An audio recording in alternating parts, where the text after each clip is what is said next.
Fala galera, tudo bem? Aqui é Eli Juan, sou homem trans, sou natural de Santo André, São Paulo, vivo aqui em Santo André. Quero estar falando hoje, debatendo, fazendo uma reflexão sobre homofobia e transfobia. A homofobia são atitudes discriminatórias e preconceituosas a mulheres lésbicas, homens gays e bissexuais. A transfobia já é atitudes discriminatórias e preconceituosas a mulheres transexuais, as travestis, os homens transexuais e os transgêneros. No estado de São Paulo nós temos a Lei 10.948, que dispõe de penalidades à prática de discriminação por orientação sexual e identidade de gênero. O que essa lei é um mecanismo, é uma questão de um avanço para que toda a população LGBT alcance um pouco mais do direito de igualdade. E o direito de igualdade, ele encontra-se na Constituição Federal de 1988, a Constituição é a nossa Carta Maior, no artigo 5º, e o caput dele diz a seguinte citação: todos nós somos iguais perante a lei, sem distinção de qualquer natureza. Isso é o direito de igualdade, né?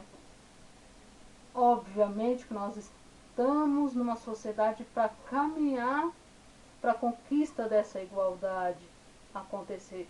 No dia a dia, nós sabemos que não é bem assim.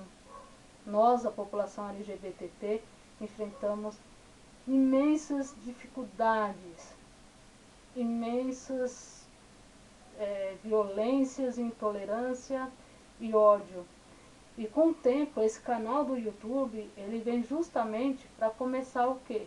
Humanizar a sociedade, trazer esclarecimento para a sociedade, educar, orientar e esclarecer, né?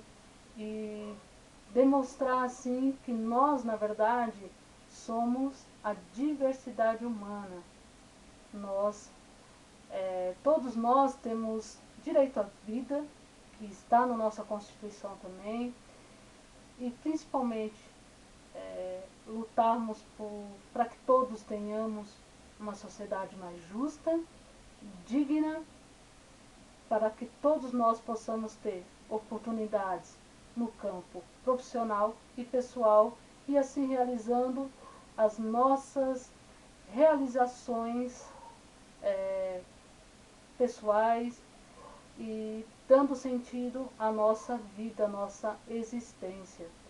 Então, essa mensagem que eu quero passar, eu irei pontuar mais profundamente essas questões, o que é um preconceito, o que a gente sente quando uma situação preconceituosa nos acontece.